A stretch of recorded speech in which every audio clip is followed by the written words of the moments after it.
The Department of Social Welfare and Development has refuted the claim of Senator Manny Pacquiao on the missing 10.4 billion peso fund from SAP or the Social Amelioration Program.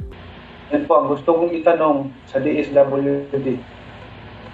Ang nawawala pong salapi ay 10.4 billion pesos po.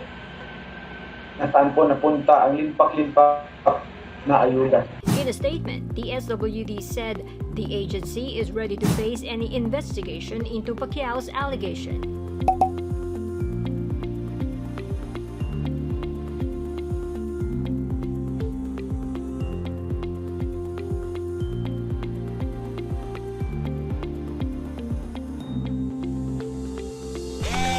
In his expose, Pacquiao questioned the deal made with StarPay, an e-wallet application. Pacquiao claimed that out of the 1.3 million beneficiaries, only 500,000 were able to download the app.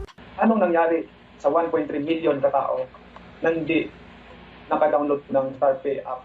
Ngunit sa record po, nakatanggap na po sila ng ayuda. The DSWD admitted dealing with StarPay, but the agency clarified that StarPay was not the only financial service provider hired for the distribution of the second tranche of SAP.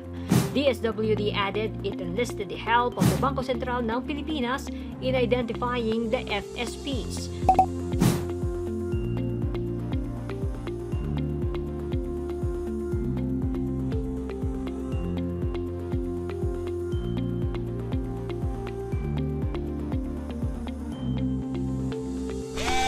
The DSWD stressed there are no missing funds.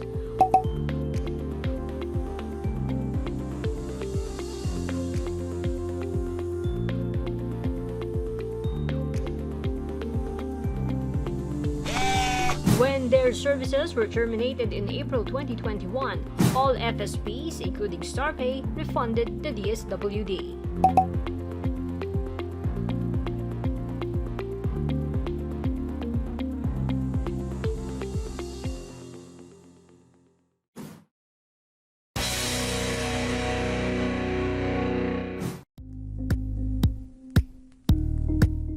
Thank you for watching Politico TV. Please like and subscribe to our channel for more videos.